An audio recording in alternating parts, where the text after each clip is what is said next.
Well, I think we all have this imagination or this picture that the homeless person is that drunk guy lying on the sidewalk with a bottle of Jack Daniels next to him, or the guy who's standing there on the street corner with his hands out.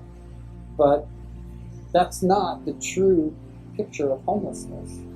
Homelessness oftentimes people you don't even see. They don't know what it feels like to have to sleep on the street. And you got some homeless people that don't care, that don't want to do nothing for themselves. So they got everybody thinking that all homeless people are like that. And we're not.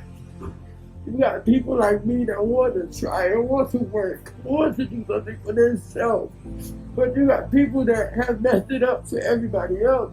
And they don't want to help nobody because they see other homeless people messing it up. Most people are blinded by superficiality and don't appreciate the seemingly little things such as showering, having electricity, or having a home to go to whenever you want or need, with a refrigerator filled with food. There are stores with a surplus of goods where you buy so much more than you could possibly need. Their large range of options seem normal to most, but not to the everyday homeless person. I've had to resort in doing things for money that I didn't want to be able to eat. I spoke to Courtney, a 37-year-old woman who has been homeless since she was 17 years old, and Joseph, a 59-year-old man who was homeless for 10 years but now has housing. I asked them what the hardest part about homelessness was.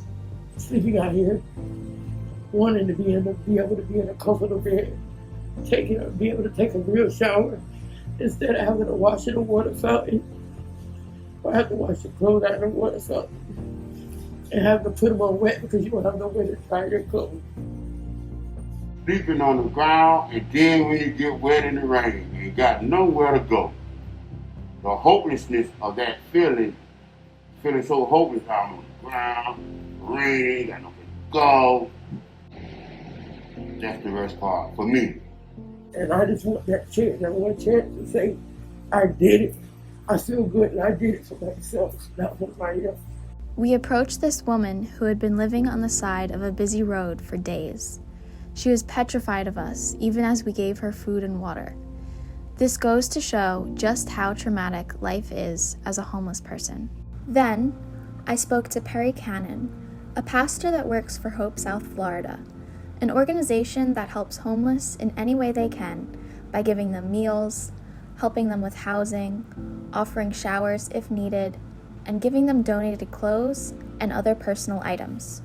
I think it's people got to change their perception first on what homelessness is and what causes it. You know what I'm saying? You have to. It's not so much changing them as it's changing how we look at them. All of us collectively. You have people that unfortunately have come across, things that were out of their control, financial, loss of jobs. And so all of a sudden they look at a person who's been homeless and say, oh my gosh, I could very well be that person. And so I think that changes the way people think about each other. I think that changes your heart. It's just like just how quickly something can happen. And so to answer that question again, it's how the public the perception of homelessness and how quickly it can happen to all of us. So many will pass by a homeless person on their way to home or work and not only dismiss them, but forget about them and move on to go about their normal lives, not thinking about the millions who don't have the same privileges. If you take the time to sit down, talk to a homeless person, and actually listen to their story, you may have a new appreciation for what you have and a new understanding of homelessness. You will come to realize that they are just like us, human beings.